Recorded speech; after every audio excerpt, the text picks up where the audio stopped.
আসন্ন টি-20 বিশ্বকাপে বাংলাদেশের ম্যাচগুলো কোথায় অনুষ্ঠিত হবে তা নিয়ে অনিশ্চয়তা এখনো কাটেনি। টুর্নামেন্ট শুরুর মাত্র ৩ সপ্তাহ বাকি থাকলেও এখনো নিশ্চিত হয়নি যে বাংলাদেশ দল ভারতের নির্ধারিত ভেন্যুতে খেলবে কিনা।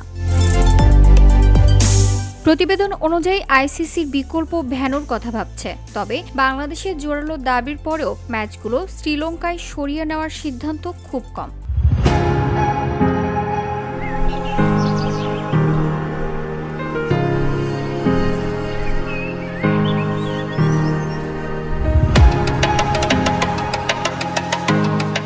বিকল্প ভেন্যু খোঁজা হচ্ছে ভারতের চেন্নাই ও তিরুবনস্তপুরমে, যেখানে স্থানীয় ক্রিকেট সংস্থা টিএনসিএ ও কেরালা ক্রিকেট অ্যাসোসিয়েশন আগ্রহ প্রকাশ করেছে। চেন্নাইয়ের চেপক স্টেডিয়াম ইতিমধ্যে বিশ্বকাপের ভেন্যু হিসেবে নির্ধারিত এবং সেখানে 7টি ম্যাচ আয়োজন হবে, যার মধ্যে সুপার 8 ভারত অস্ট্রেলিয়া ম্যাচও রয়েছে।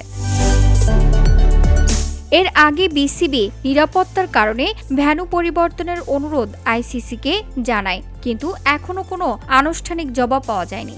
ধারণা করা হচ্ছে 12 জানুয়ারি সোমবার বিষয়টি নিয়ে আইসিসির কোনো সিদ্ধান্ত জানাতে পারে। তবে বিশ্বকাপ শুরুর ঠিক আগে ম্যাচগুলো শ্রীলঙ্কায় সরানো লজিস্টিকভাবে কঠিন হওয়ায় সেই সম্ভাবনা খুব কম। VOD Bangla news desk.